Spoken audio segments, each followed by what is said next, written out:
Hello, ladies and gentlemen.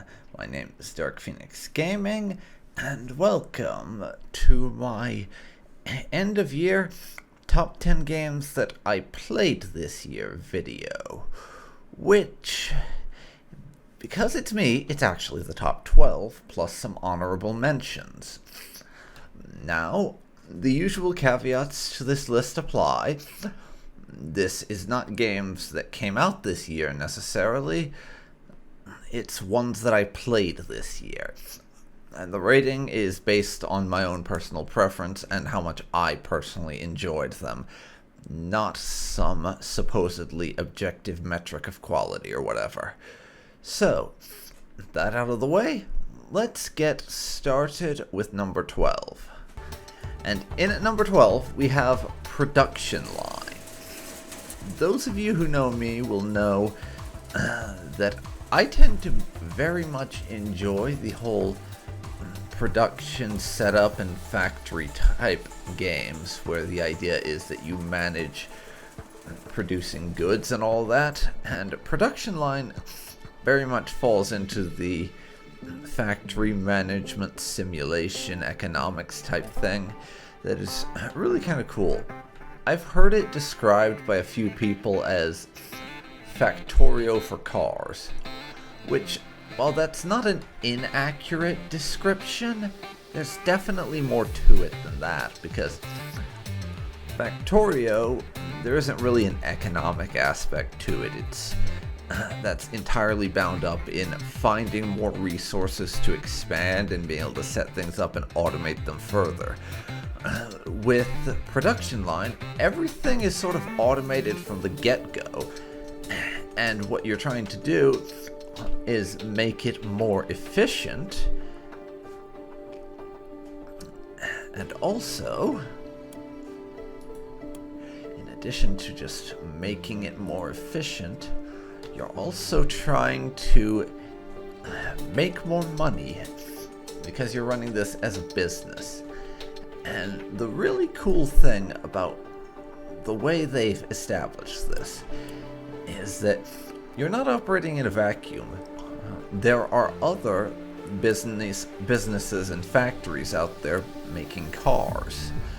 And supply and demand and stuff will fluctuate, so you have to change what you're producing so that you can sell enough of them. And you'll want to keep on expanding your factory as things go by, because certain aspects of producing a car will produce bottlenecks because they take longer to do, which is something you have to take into account. There's so many aspects to it that I just find this a really interesting game, and like I said, I like factory simulation stuff, so yeah.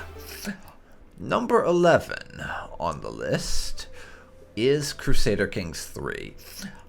Yeah, this was on my list last year, and I played less of it this year, but I still played a good bit. And when I say Crusader Kings 3, the vast majority of this has been total conversion mods.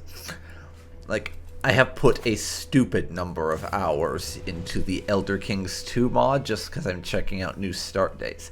In fact, right now I have number 1, a whole new, I have my old series that I was doing for the Empire of Cyrodiil or whatever in Elder Kings 2 on hold while I'm doing some other Let's Plays.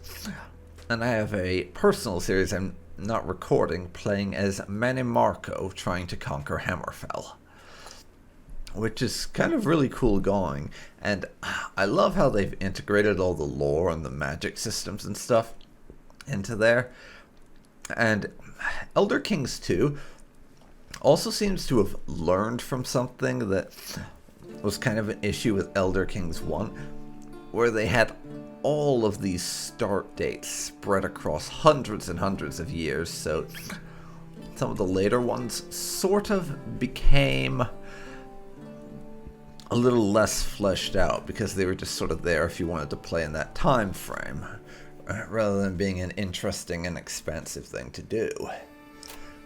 But Crusader Kings 3 in general, I've always kind of liked, even though I know there are parts of it that are not quite as good as Crusader Kings 2, and I don't deny that.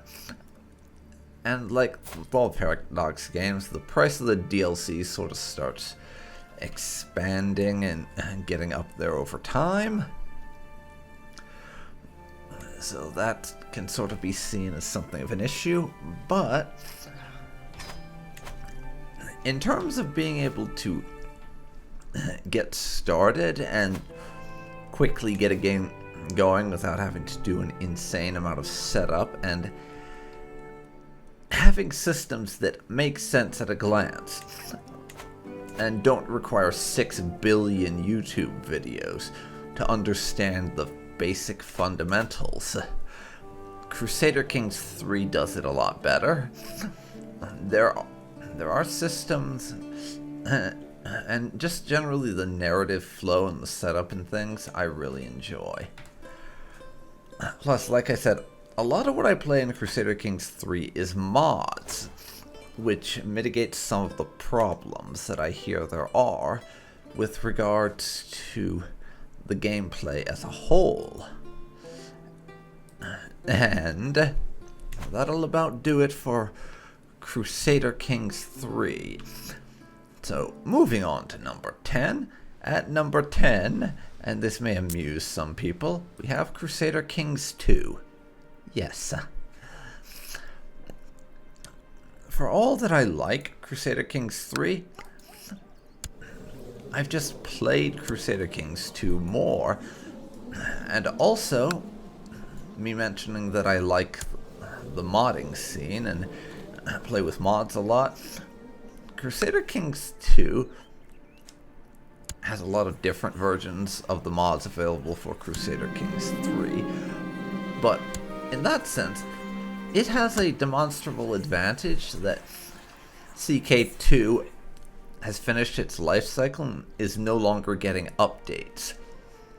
So you won't have a mod that gets broken by a patch in the middle of a playthrough and forces you to start over. That is one edge that Crusader Kings 2 does have. Just in terms of the sheer volume of content and how much stuff there is to do, even in just the vanilla game, you can make it a lot more varied and crazy in Crusader Kings 2 than Crusader Kings 3. And all the options just for stuff that I like to do but can't in 3 or have to jump through a lot more hoops just make me like this game a whole lot more. And yes, the meme about turning your family tree into a family circle is alive and well. It very much is. I won't claim that I'm a particularly good player or anything, but I do enjoy it. And at this point, it is worth mentioning that Crusader Kings 2 definitely has a insanely steep learning curve. I've put nearly 550 hours into this game, and I still feel like there are systems I don't even understand the basics of yet. So yeah, being able to dive on in and understand what you're doing is definitely a strength 3 has over 2. Still, Crusader Kings 2 will always have a special place in my heart. But moving on to number 9. In at number 9, we have Beat Saber. Yes, a virtual reality game on my list. Now, something that the vast majority of you almost certainly don't know about me is I'm actually very bad at remembering to exercise because I don't like going to the gym or having to go down and turn on and adjust the treadmill my dad keeps in the basement for various reasons. I just find that sort of thing kind of a pain. So, the things I've started doing lately to be able to get exercise, but not have to deal with gym equipment and bullshit like that, is that I just do my exercising in virtual reality. I own a Quest 2, actually. I have for a year or two now, and I have a reasonable number of games on the headset itself, in addition to the ones that you're required to have Steam to play. I mean, I have a bunch on the headset itself, and I'll just go down to this room in the basement and play Beat Saber for a while. That's my main exercisey thing. And the thing I love about Beat Saber, and why I consider it possibly the best introduction to VR that it's possible for there to be, is just how simple it is. You swing lightsabers at boxes in the direction of arrows. You can't get much more simple than that. But man, does it give you a workout. Like, at this point I'm good enough at it that I can't play on anything below hard and really start to work up a sweat. But it's so enjoyable. And there's no other game that I can pretend like I'm in a virtual simulation program for training to be a Jedi or something. It really does it amazingly well. I just adore Beat Saber. One of these days, I'm gonna have to figure out how to record a Beat Saber session of mine and put that up on the channel. But that's going to take some more finagling than I really can be bothered to do at the moment. But yes, Beat Saber, possibly the best VR game for tricking yourself into doing exercise because it doesn't feel like exercise. There's my Beat Saber endorsement. Had to get it out there. And that will do us for number 9. In at number 8, we have Final Fantasy IV.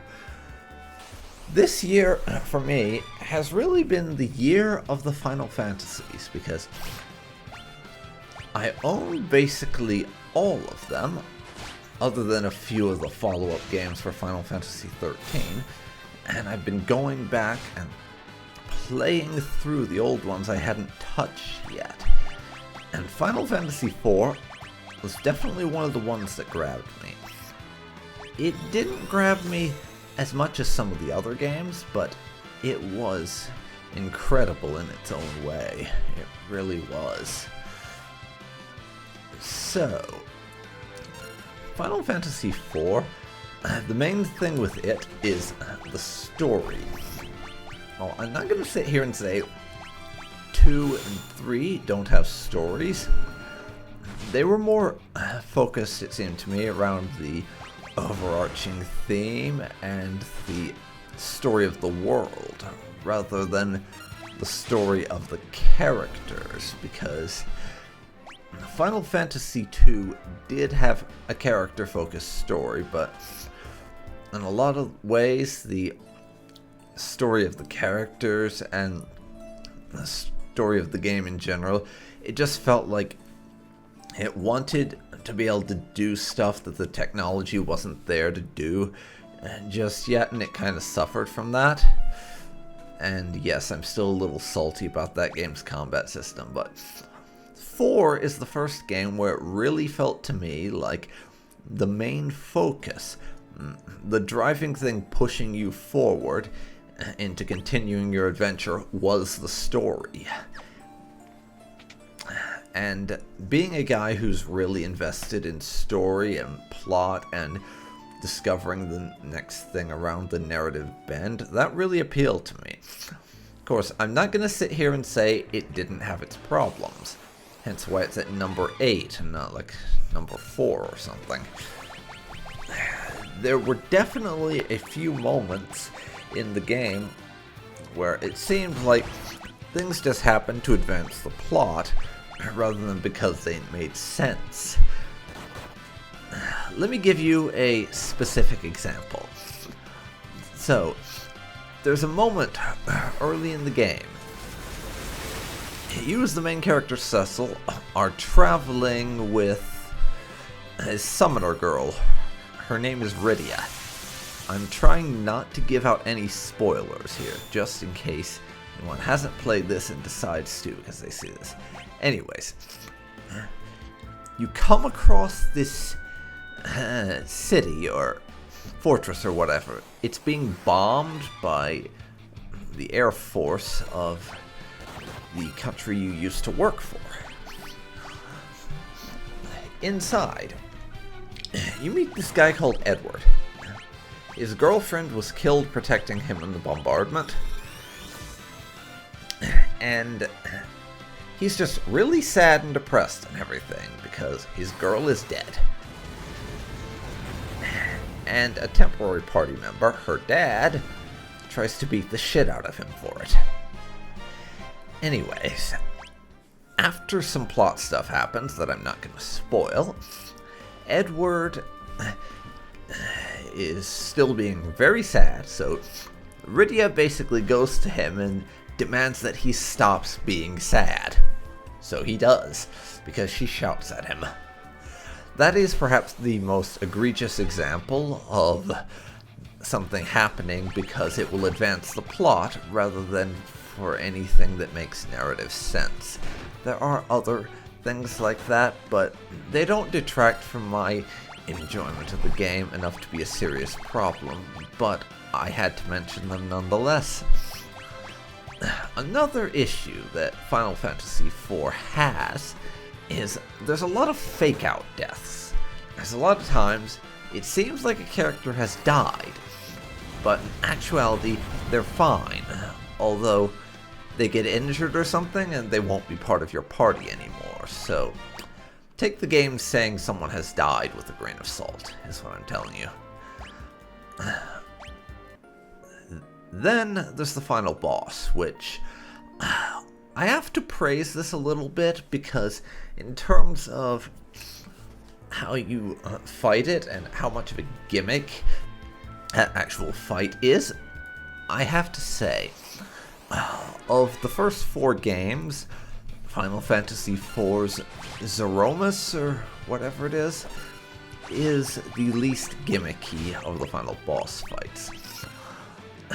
I know you can do the Final Fantasy I boss in a way that is not a gimmick, like if you're willing to be a bit more strategic, and the method I used was definitely personal choice, but the way I beat that one was to just stack protection spells and damage increase spells on my knight until on my main combat character rather, which was the knight class for that one, and just have him get up to the point where he's doing 2,000 damage per swing, and the final boss just melts to that. Which you could argue is not really a gimmick, since the game lets you do it like that and you're not really abusing any mechanics, and you are technically correct. Final Fantasy II, on the other hand, because of the bullshit that is that combat system, you really have to... Let's see, how should I phrase this? Final Fantasy II, you're going to be grinding until your eyeballs fall out to get the numbers you need to take on that final boss, or you're going to be using the blood sword. There is no middle ground. And Final Fantasy III's its Cloud of Darkness is the worst offender of the lot. That Cloud of Darkness will just spam one attack again and again and again and again. And if you do not have the Sage and Ninja jobs from that game's optional dungeon, you will die. Whereas with Final Fantasy IV, it's a legitimate challenge, and you need to have yourself within the appropriate level range, of course, but it's not solely based on numbers. Your tactics play a huge role in that fight, which I really appreciate, and it encourages you to be tactical about things, not just spam one or two spells or use a gimmick item, or requires you to have specific jobs. Yeah. But yeah, Final Fantasy IV is definitely one of my favorite games of this year, despite the complaints I do have about things like that. In any event, that will do it for Final Fantasy IV, I think. So, moving on to number 8. Wait, no, Final Fantasy IV was number 8. I'm a derp. Moving on to number 7, we have Guild Wars 2. Yeah, this was on my honorable mentions for last year, I think. And Guild Wars 2 is one I've always kind of enjoyed, but it had been a long time since I'd done anything story related. And this year, I finally beat the base game story and made it into the Heart of Thorns expansion. I'm sort of on a break from the game right now, but I enjoy it enough that I'm definitely going to be coming back very soon. And I'm also doing some side stuff within it sometimes, with checking out the alternative jobs from, or classes rather, from the primary one that I tend to rock in my main playthrough. The thing with Guild Wars 2, though, is because you got to keep in mind, for MMOs, I am primarily a Final Fantasy XIV player. It was the first MMO I played that really managed to suck me in. World of Warcraft, I tried back in like 2013, and it was so uninteresting to me that I didn't even keep playing for the full length of my 30-day trial. That is how much World of Warcraft failed to interest me. And Guild Wars 2, compared to Final Fantasy XIV, it's definitely a bit more grindy, but I don't mind it so much because the quests and stuff for leveling up and things are a lot more interesting and varied. They're so all over the place. Like, you can have one quest that chains into another, that chains into another. Like, just to give an example, and I won't say whether or not this is in the game or not, you can go from clearing some spiders out of an orchard, having a baby kidnapped by spiders, to fighting the god of all spiders in a quest chain. And the ones that are chained together are pretty well related, so you can tell where it came from. Also, the game rewards you for exploring, and it does it really well.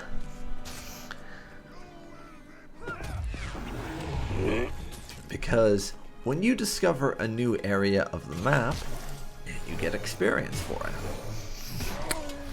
And there's a bunch of stuff all over the map, like these vistas that you can find that are usually jumping puzzles or something, and just landmarks generally scattered all about, as well as the teleport points. And if you find everything on a particular area of the map, it'll give you a big chunk of experience. And I like how the game encourages you to explore the world, because in general, the few that I've played, MMOs don't really seem to do that. Encourage world exploration, and I really like this. But it's worth briefly touching on the elephant in the room. That being the fact that Guild Wars 2's grinding does kind of lock story progression a bit. Although it's sort of in the narrative that you did some waiting in between each point because some time has passed, but basically what it has you do for the story is you gain 10 levels. You unlock part of the story, you play through that. Then you have to level to the next 10 level increment. So between levels 10 through 80, you will unlock story chapters at the 10, 20, 30, 40, 50, 60, 70, and 80 points.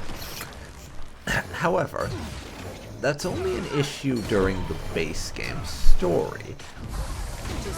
You see, the post-story patch stuff and all of the expansions all take place at level 80, because Guild Wars 2, unlike something like World of Warcraft or Final Fantasy XIV, has never raised the level cap. It has always been level 80, and they put into place a bunch of systems for vertical progression so you can be powerful in different ways than just having bigger numbers. And there is all the endgame stuff like raiding, and they have these things called strike missions, which I haven't done raids or strike missions, bear in mind, yet. They seem to basically be miniature raids. And I'm very interested to check out the stuff that I haven't touched on yet in Guild Wars 2. I'm very interested in that. But apparently there's been some people who think the vertical progression stuff with like perks and leveling up through a skill tree and stuff don't give you enough ways to progress after you hit 80. That being said, the game does have a very interesting story, and there's enough variation in the story elements between the various races depending on your character to make it worth multiple playthroughs just for the plot.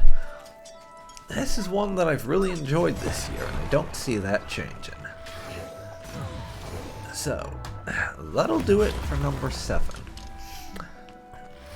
Now, in at number 6, we have Mass Effect Legendary Edition.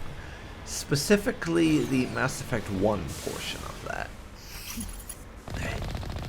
If you've been watching the channel this year, you'll know that I started a playthrough, which is ongoing, as of right now, for another run of the Mass Effect series. I had a previous one in the original that went through Mass Effect 2, if you're curious. And the thing, and I really am enjoying this, so it had to go on here. Even if my opinions aren't really that different from how they were on the original version of Mass Effect. Because, sure, the graphics are better and there's probably some more options and shit, whatever. Doesn't really affect me. I play Mass Effect for the story. That stuff is window dressing. Anyways. This has always been one of my favorite games of all time. Mass Effect does the space opera and character interactions on a ship very well. It really does. And I can't help but admire that. Even if I do complain about some things, like how the morality system is kind of dumb, because some of the things they classify as quote-unquote paragon or renegade don't really fit the descriptor, and well, I'm glad there's not some good or evil type thing. I do kind of sometimes wish there was more nuanced morality to it, but hey, that's what I have The Witcher for. And I can't really complain about the combat system, really. I'm used to it. I've played Mass Effect 1 a couple of times, and that system is really nice. Though I always do end up missing stuff like the tactical cloak or the drone or whatever from Mass Effect 2 whenever I'm playing through the original. That's not really a mark against the game.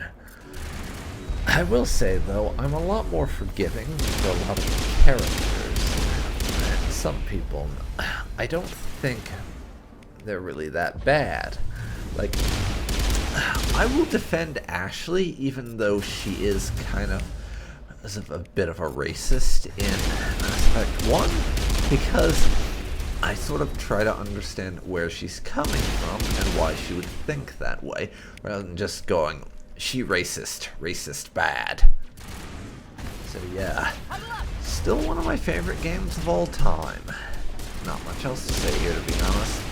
I know this is kind of a short one, and I'm not sure how well I've done at explaining why I like this one. But yeah. And in at number 5, we have the only new game I actually played this year that's on this list. Final Fantasy 16. Yeah. I know there was some controversy about diversity and shit surrounding this game, or how it's too dark or whatever. I don't know. I don't pay attention to video game drama, but I really liked this one. The fact that they were willing to tell a more serious and, if you'll forgive the use of this cliche term, mature type of story, I found really nice, and it was really cool.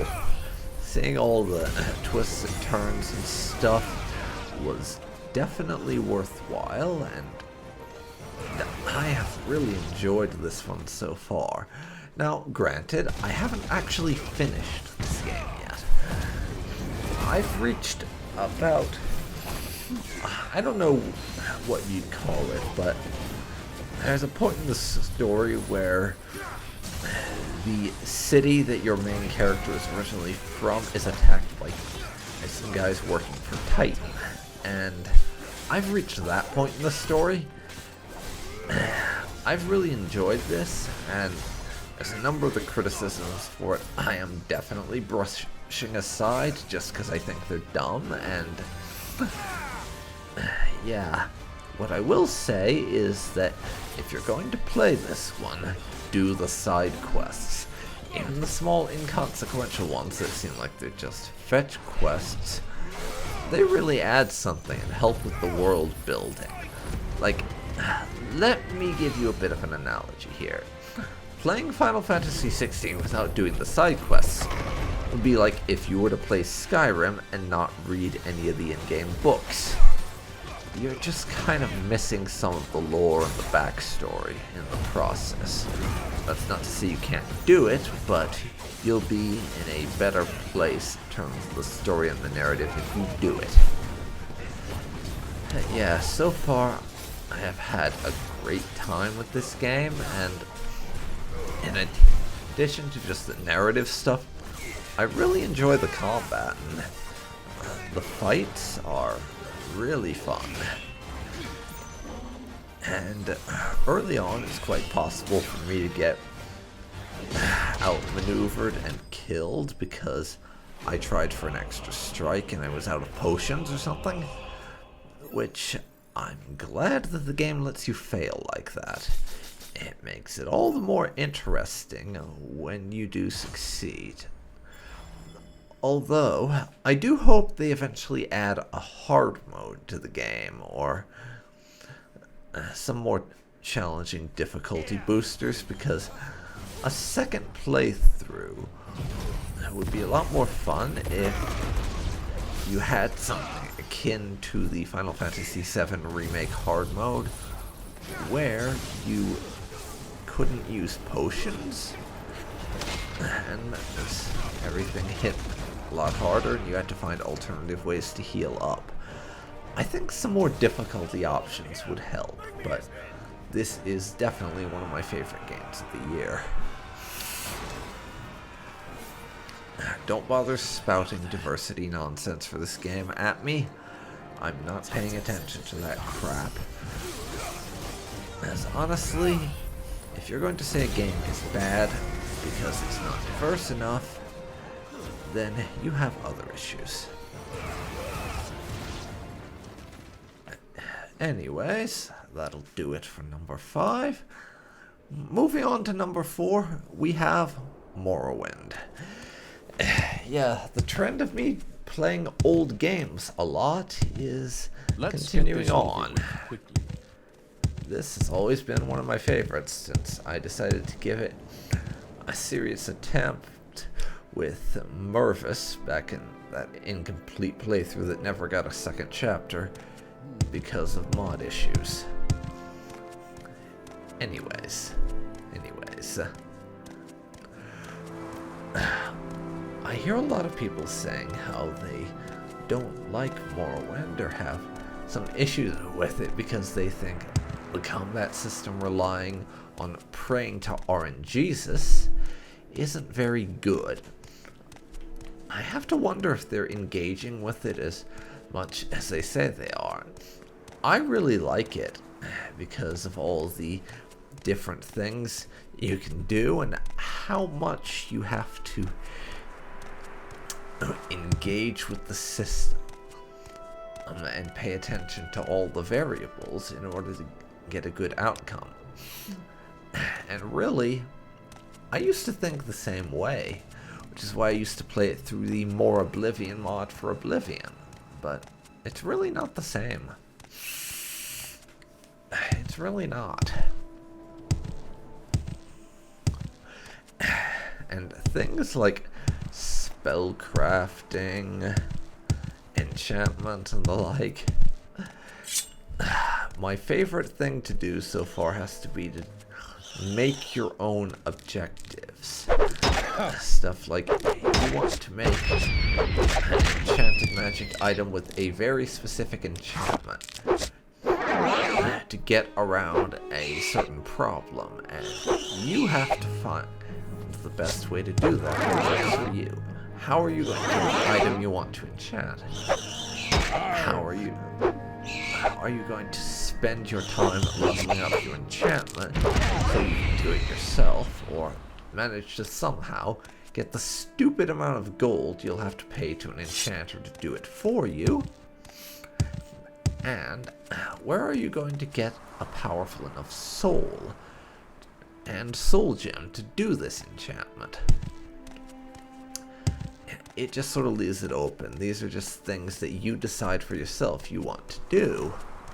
Of course, I'm not saying the game isn't absolutely fucking broken, because it is. The number of times that I have walked into a ruin and found a Daedra or a bandit that paralyzes me with an enchanted item for 10 seconds on strike, and then renews that strike every time it gets close to wearing off, so that I just get sliced to death while paralyzed and unable to do anything about it, has to be in the hundreds of millions. But just, there's so much stuff to do in Morrowind, I don't think you'll ever run out of content to explore with this game. And then there's the mods. The mods in this game are on another level entirely. They really, really fucking are. Like, I just cannot say enough good things about Morrowind. I haven't even beat the main story a single time, and I've only finished one guild questline. But even so, this is just one of the best RPGs I've ever played, hands down. No question about it. So, given that, you might be wondering why it's only at number 4. Well, we'll move on, and you will see. So, numbers 2 and 3 I'm still, even as I'm making this video, not sure which should be number 2 and which should be number 3, so I'll just give them to you as a hybrid. Kind of both are number 2 and both are number 3, which is weird, I know, but I just could not make up my mind. So, number 2 and or 3, and or both and or neither, or however you want to put it, is Final Fantasy VI and Final Fantasy VII, respectively. We'll start with 6. So, a lot of people who started the game at Final Fantasy VI like to say it is the best and most story-driven in the series. I don't know that I agree. Well, in the series up through 10, I mean. I don't know that I agree with that, but I can see where they're coming from, because Final Fantasy VI, it was the most story-driven and narrative-heavy game in the series up to that point.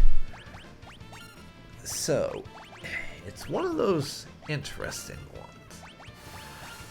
Again, like how things were in some of the earlier ones, you don't swap between classes. So, it sort of took the approaches done by a bunch of the recent games and hybridized a few of them. Final Fantasy V's class swapping system, you don't really have. You also don't really have the just straight up solid, this is your class, end of discussion thing, like you do in 4.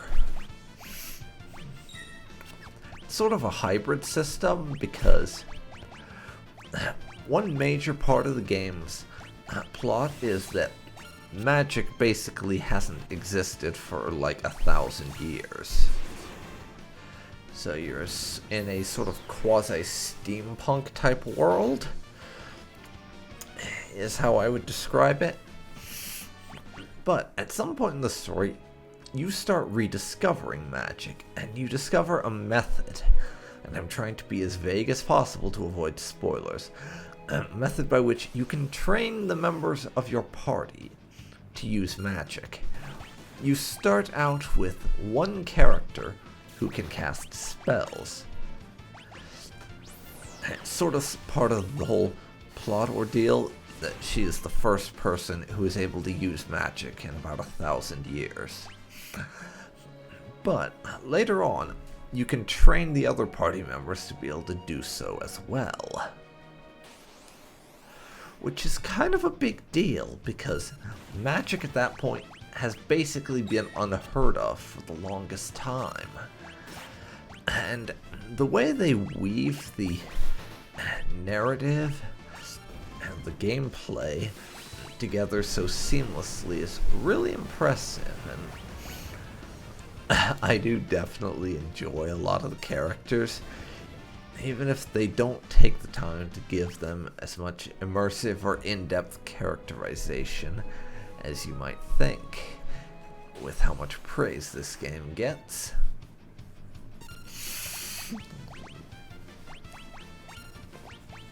But yeah. Also, one thing I have to praise this game for is that for the time you could definitely say this was quite bold, that this is quite possibly the darkest and most disturbing a Final Fantasy story gets up until possibly 16. I don't feel too bad about telling you this next thing, because you find it out within like 10 seconds of the game giving you control.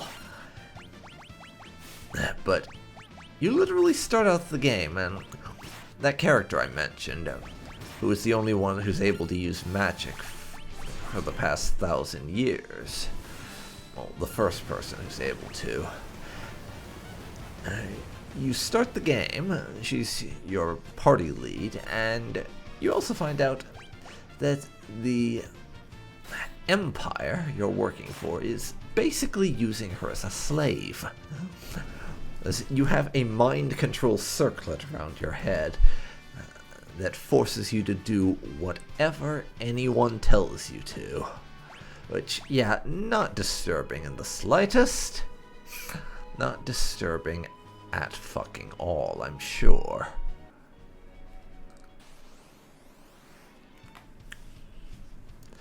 So yeah, that's a fun one. And then, later on in the game, the world nearly gets destroyed, and you have to deal with the aftermath. And let me just say that some of the stuff that happens after the almost destruction of the world is disturbing, to say the least. And this game does not pull its punches, I can tell you that for sure. But as for problems it has, because I'm not going to sit here and say this game is 100% perfect or anything, it doesn't really take the time to establish the characters or give them like character or personality building moments like you'd think based off the praise this game gets. The characterizations and stuff sort of happen throughout the flow of the game, and they're rather few and far between. That said, the ones that are there are very good, and this is definitely the best character-driven any Final Fantasy has been up to this point. So they have that going for them. Also, from a gameplay perspective, there's a few of the characters, like this kid named Gao, for instance, who is, if you've played Final Fantasy 3 or 5, you'll get this, but he's basically very similar to how a Berserker works in those games, in that you have virtually no control. So, given that, and the fact that any character in the game can learn magic after a certain point, in a lot of ways, his unique abilities are somewhat superfluous, and it's easier to just teach him magic and have him use that. So, magic, since any character in the game can learn every spell in the game, it sort of negates a lot of the unique abilities and stuff of certain characters, because magic is just so damn useful, which is a bit of a disappointment. I feel like they could have done more with the unique character abilities, or maybe put some limitations on which characters could have learned which kinds of magic. Would have made things more interesting from a combat perspective, but for complaints, that's really all that I have there. Okay, well, now that I've wrapped up Final Fantasy VI on this list, it's time for us to hit up Final Fantasy VII, which, as I said, I had a really tough time deciding whether 6 or 7 should be my number 3 or number 2 respectively, so I just decided to have simultaneously both and neither at that, because I enjoyed them both a whole lot. They were excellent. But talking about Final Fantasy VII, first of all, I want to clarify, I'm talking about the original Final Fantasy VII, not the remake. While I played a whole bunch of the remake this year, I dedicated significantly more time to the original, and that's the one that I've actually finished, therefore it's the one that is on my list. And so,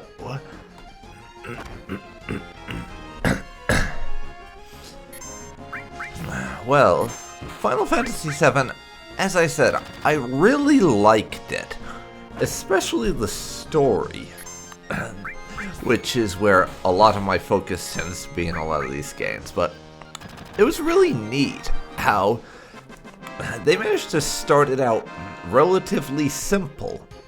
You are a mercenary. These guys have hired you to help them blow up some reactors. That's it.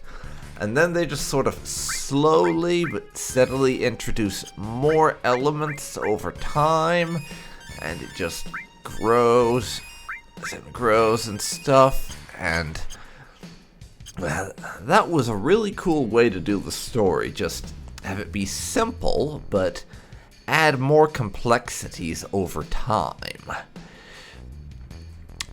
I really enjoyed that whole aspect.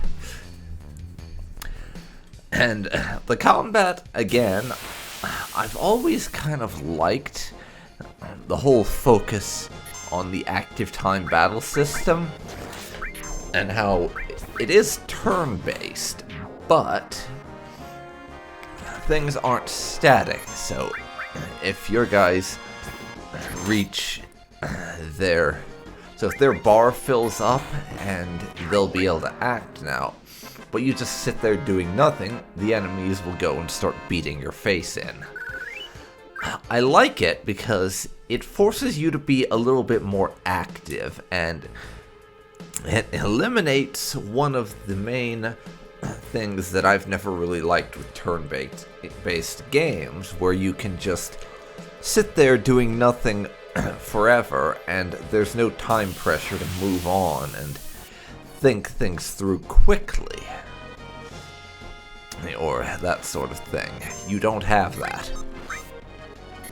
And the active time battle system does a great job of getting rid of that, which I really do appreciate. Now, for the characters, one thing I like with them is that their character, if you will, and personalities, and how they grow throughout the story, it's the sort of thing that you can sort of see where it's coming if you're paying attention.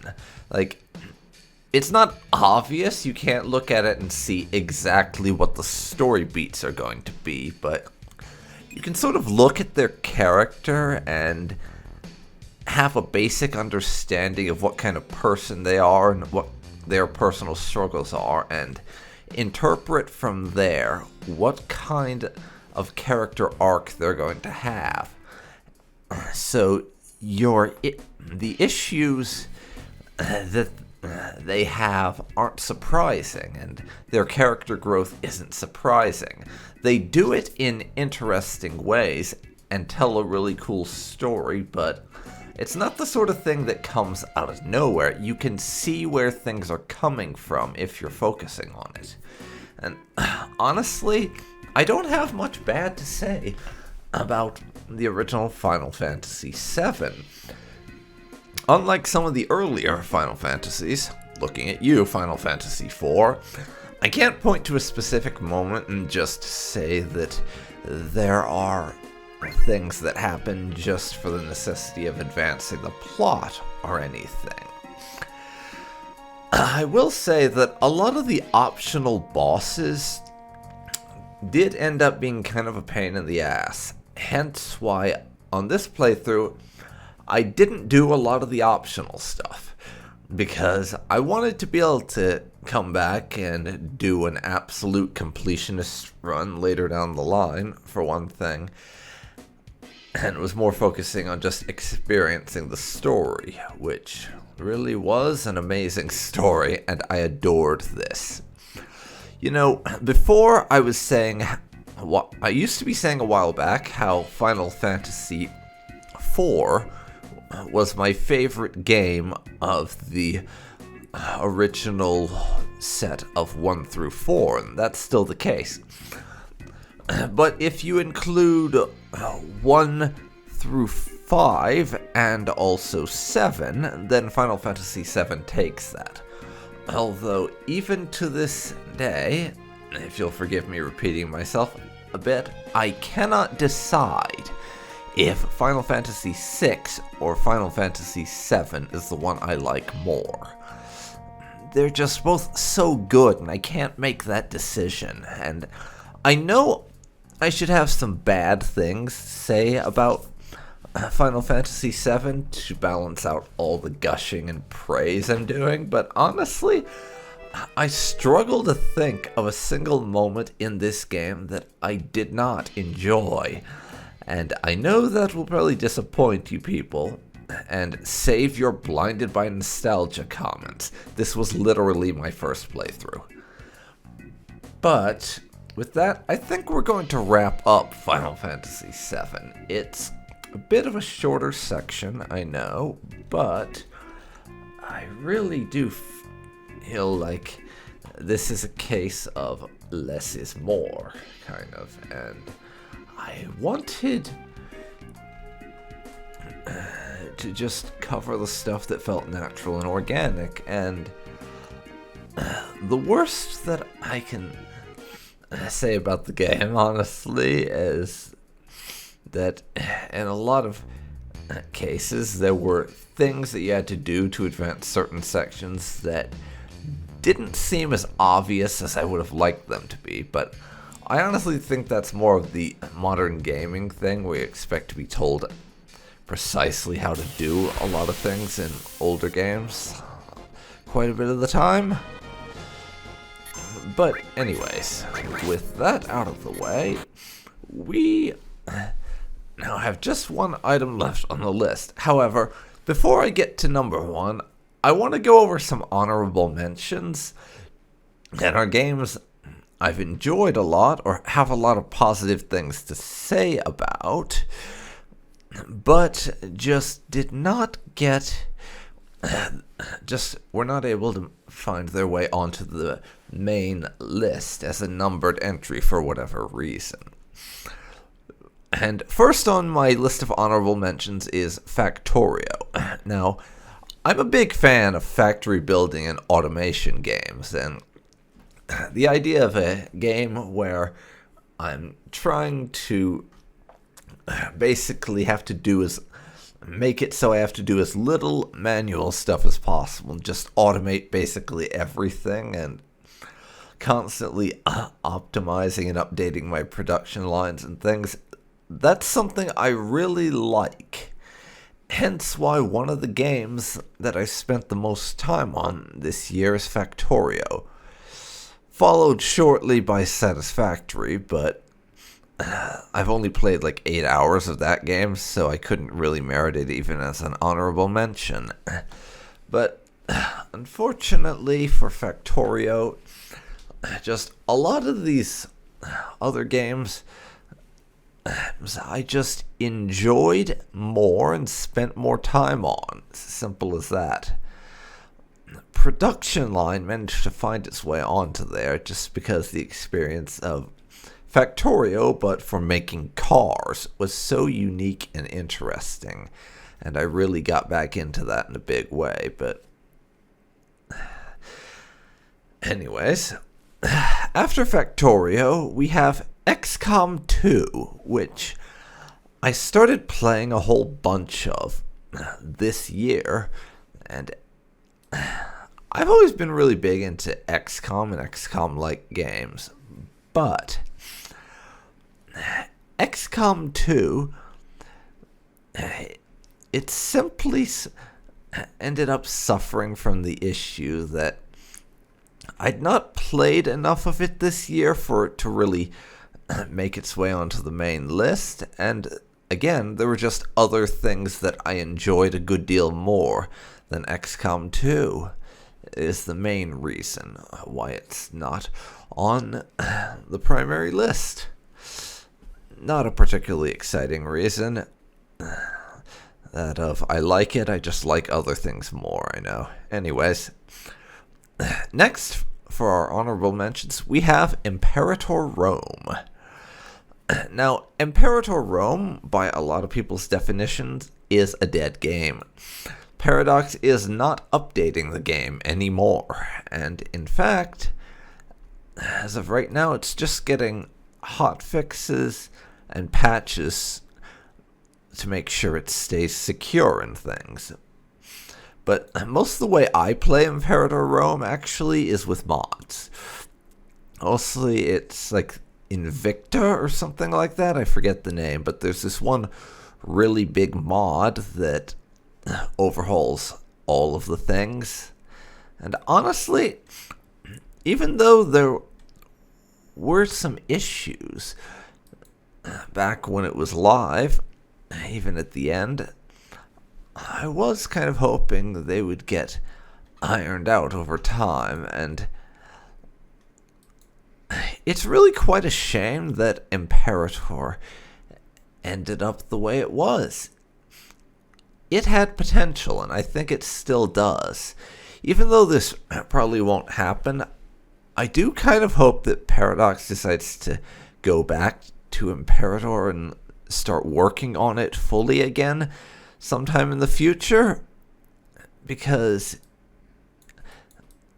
as far as Roman style grand strategy games, there are precious few of them out there, at least in terms of the style that I like for that sort of thing, and Imperator was one of the better ones, actually. Or at the very least, it was an enjoyable game to play, and I still like to boot it up and find it quite fun, but just that by itself wasn't enough to merit its inclusion as one of my top games of the year. Now we move on to Total War Warhammer 3. I've really liked all of the Total War Warhammer games so far, even if some of the crap with Warhammer 1 made me not so fond of it. But Total War games, a single campaign, as anyone who's played one will know, is just a gigantic commitment. And really, a single campaign is basically a job in and of itself. It can take so long. And with all of the other games that I play these days, I simply did not have the time to sink into a full campaign of Warhammer yet. I've dipped my toes into a few brief playthroughs in Mortal Empires with the dwarves, but I've only played about an hour and a half of the game so far. And I genuinely do not believe that I know it well enough for me to be able to play, to put it on the main list and feel like I know what I'm talking about. So that gets excluded. And now, for one of the few items that's on this list, because of a different reason than just I don't know it that well. Final Fantasy II, which I did actually finish the Pixel Remaster for this year. Now, this game, while I enjoyed the narrative and the storyline of Final Fantasy II, and it's the first time in the series that there's actually something to speak of regarding the plot, because Final Fantasy I was just the generic heal the elements thing and you just go off on adventures. Final Fantasy II had an actual story. The thing is, in terms of gameplay, the leveling and combat system, as well as a good deal of the random encounters, really soured me on that game. I can appreciate that trying the Elder Scrolls thing of having your individual skills level up was interesting, and it's an idea that I'm glad they played with. Unfortunately, it was pretty poorly implemented, to the point that if you wanted to get a decent number of stuff high level, the amount of grinding you would have to do is just infuriating. So, by the end of that campaign, it ended with me only leveling a tiny handful of skills so I'd have what I need to not die, and also in me running from about 90% of random encounters. And the reason why I ran from so many random encounters, the spawn rate on you fighting random enemies, it just went up an insane amount. To the point where it legitimately felt like I could have a random encounter, win, take 5 steps in a dungeon, and have another random encounter. Now, having a lot of random encounters it makes logical sense if you've set up your combat system so the enemies have to grind their skills in order to level them up, but honestly, by the end of things, I just wanted the random encounters to stop.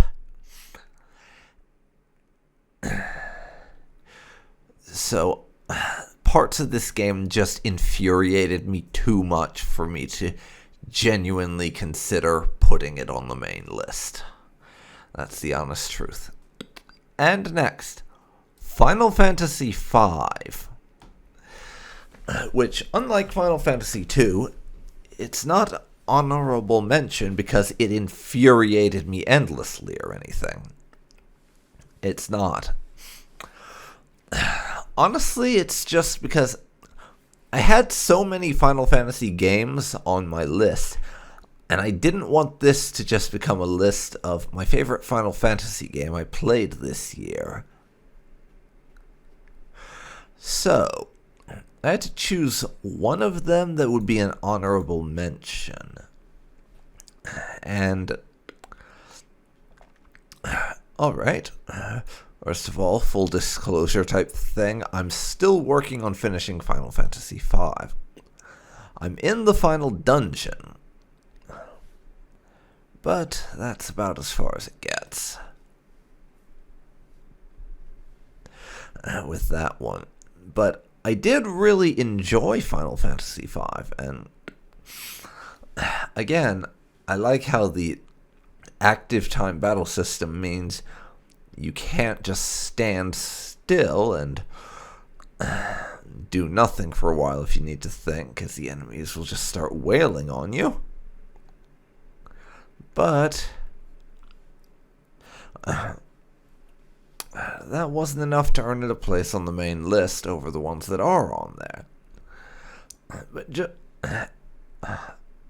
although I will say that the job system, compared to Final Fantasy III, it was a definite improvement, and I appreciate all the changes they made, and how leveling multiple jobs actually impacted your base class. That was a pretty cool thing.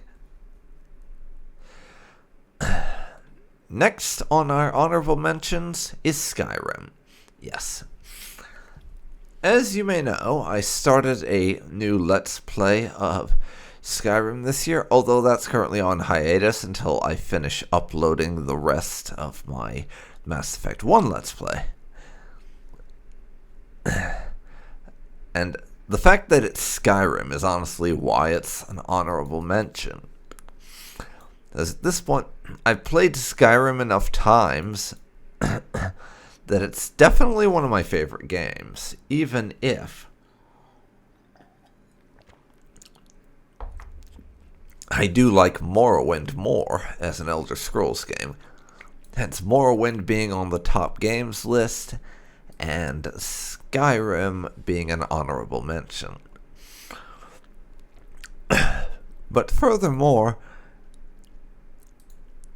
at this point, I just couldn't justify putting Skyrim on the list over any of these. Maybe at the bottom of it instead of production line, but I ended up deciding against that, and everything else on the list, I just couldn't think of replacing Skyrim and having it there instead of anything else that's on there.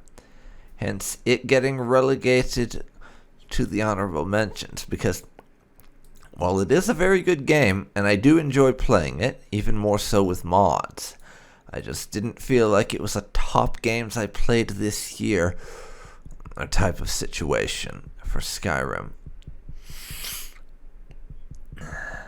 Next, Star Wars The Old Republic. Yes, the Star Wars MMO. Now, as you may know, I had a Let's Play of the base campaign with the Jedi Knight in Old Republic a good while back that, to this day, remains the longest Let's Play I've ever done. In fact, it was ongoing for, I think, 2 or 3 years.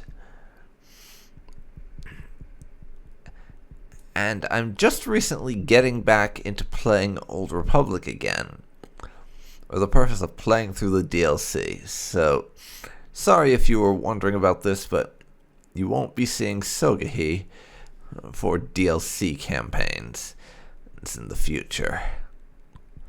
I might have a different character show up for an Old Republic Let's Play or something like that. That's though, we will see. Anyways, this is an honorable mention because I found it quite fun, and I wanted to give Old Republic a shout out, but again, I just feel like the things that are actually on the main list are just generally better, or I had a better time with them. Because while the Old Republic is a good game and I enjoy it, I tend to play it more as a single-player RPG that happens to exist in an MMO engine than an MMO with story, which also kind of knocks it down in my estimation. Next, we have Elder Scrolls Online. Yes, another MMO in my honorable mentions. ESO is one I come back to every now and again and give it another look, and I always have a good time with it, but ESO has also always been one of those games that I've never considered it so good as to dethrone my current primary MMO that I typically play.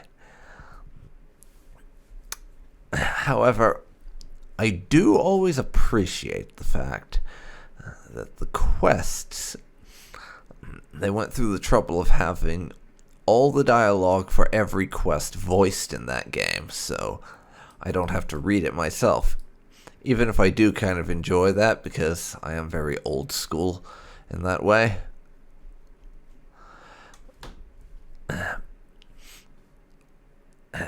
Furthermore, I never got very far in Elder Scrolls Online in terms of like reaching endgame and experiencing it as an MMO rather than just a single player Elder Scrolls story. So, I can't really speak to that aspect of it, and I didn't feel like it was worthwhile to give it a slot on the main list with how infrequently I've played it and the extreme limits of my experience. Now, the next item on my list is actually Baldur's Gate 3, for an honorable mention, I mean. Yes, Baldur's Gate 3 is an honorable mention rather than my number one. Hang on. Put away the torches and pitchforks and let me explain. You see, I've checked out Baldur's Gate 3 very briefly, both for the full game and the early access, and I enjoy it a lot so far. But I've just not had the time to play very much the game. I've played it to the point of getting out of the opening area and then some, but I just have so many games to play through now, and I've not had time to really experience Baldur's Gate 3 properly. And it would have felt unfair to such an incredible seeming game to put it on my top games list when I had barely played it.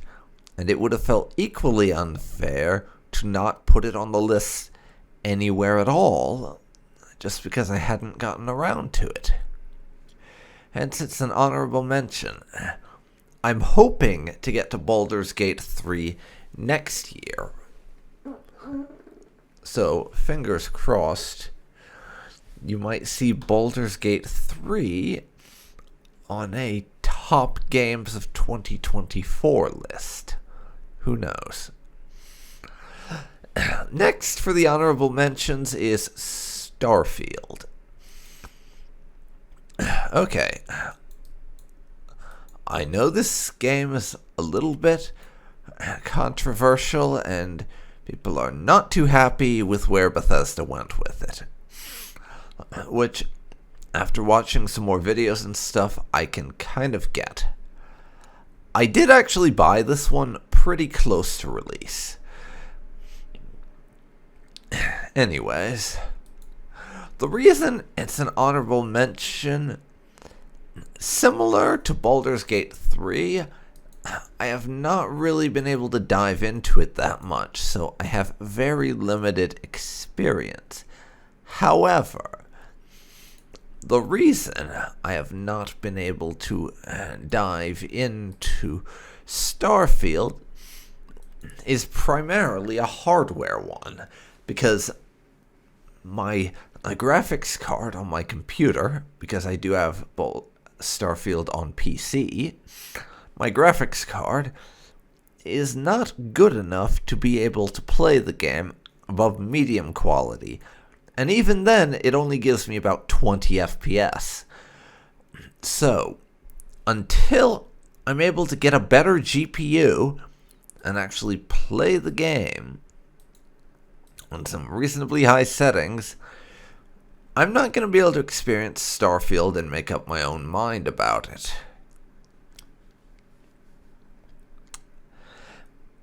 And at the very least, I want to do one full playthrough of Starfield. Whether I come back to it for 8 billion consecutive ones like Skyrim, or just dip my toes in and do one or two quest chains, and then end up doing something else like I frequently do with Morrowind, we will see. But I want to at least give it a fair shot, so it stays an honorable mention for now. And now, for the final honorable mention, before we hit up the number one item on my list, Final Fantasy VIII. Because I played a good deal of Final Fantasy VIII this year. I did not actually finish it, mind you. I'm still playing through it. I think I'm about halfway through, but I can't really tell all that well. But yeah, Final Fantasy VIII, I finished about half of the game-ish, and I've really enjoyed it so far. And even the magic and junction systems, which are apparently quite controversial with some people, I've had a lot of fun playing with that. Just the idea of absorbing magic in order to have it on you to cast. I think it's a really cool idea. Equally, I'm glad that did not stick around for the later Final Fantasy games, but I'm glad they tried it. And I think it's quite fun in this setting. And the character interactions in Final Fantasy VIII are also quite cool. I like Squall and Renoa's relationship. That's a really interesting dynamic for me to be exploring. But part of the reason this isn't on the main list is because, number one, I'm only about halfway through the game, and I wanted to wait until I was closer to having finished it before I gave it the full list treatment, just because this one seems like it's so good that I really wanted to see everything I could out of the main story before I decided to list it. Also, as much as I'm enjoying it so far, I just didn't feel like honestly, the only two games on my list that I think this could have replaced would be Final Fantasy IV and Beat Saber. And honestly, I just felt comfortable with the way things were on the rest of the list. Maybe not the best reasoning, but there you go. And now, in at number 1. My number 1 game that I played this year, the one I had the most fun with, and all that jazz, is Final Fantasy XIV. Yeah, Final Fantasy XIV takes the number 1 slot 2 years in a row. Okay, something to explain.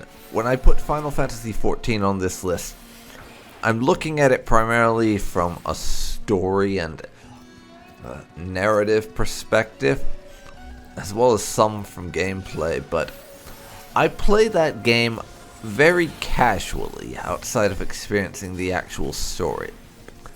I don't go in and do some really heavy grinding to try and get every item that can be got ever or anything like that. I do a bit here and there and very casually try and experience what I can, but I mainly play it for the narrative and story stuff, as well as just having some fun playing through different dungeons and trying out the various jobs. So a lot of the people going around saying that something's bad in like this high level thing or whatever, I just ignore that because that's not content that I'm really invested in, so it doesn't affect me in the slightest. That being said, even with how casual I am with my playstyle in the most part, I have still put nearly 2,200 hours into Final Fantasy XIV over the course of 2 years. So take the phrase casual player with a grain of salt. And I've really been enjoying the new places the post-Endwalker patch story has been going, and every time they leave me with something new. Like, at this point, Final Fantasy has got the art of dangling just enough hints in front of you at the end of a patch or section of story to get you looking forward to the next bit of story without making you so pissed off at a cliffhanger that you want to unsub. They have gotten that just down to a science. It's excellent. And more than that, I've also been spending a lot of time playing a healer lately, because my Final Fantasy XIV job journey has been an interesting one. I started as a Lancer, then a Dragoon, believe it or not, and went all the way to 90 with that. Then I got bored with DPS and started tanking, and now a lot of what I'm playing is healer. Just because I enjoy the whole balance of having to do damage and also keep my party members alive, mostly. You know, unless I'm stuck with a tank who refuses to use their mitigations in level 50 Hawkman or Hard when I'm playing as a Sage who has not got the majority of the abilities that I use to keep people alive at level 50. No, that never happened. And no, I'm not salty in the slightest. Why do you ask? Anyways, yeah, Final Fantasy XIV has just been a really great experience so far, and it's honestly the game that I've had the best time with this year up to this point. And yeah, that's my list for this year. Maybe you agreed with it, maybe you didn't, but drop me a line down in the comments, and also let me know what your top most enjoyed games this year were. This has been Dark Phoenix Gaming, and thanks for watching.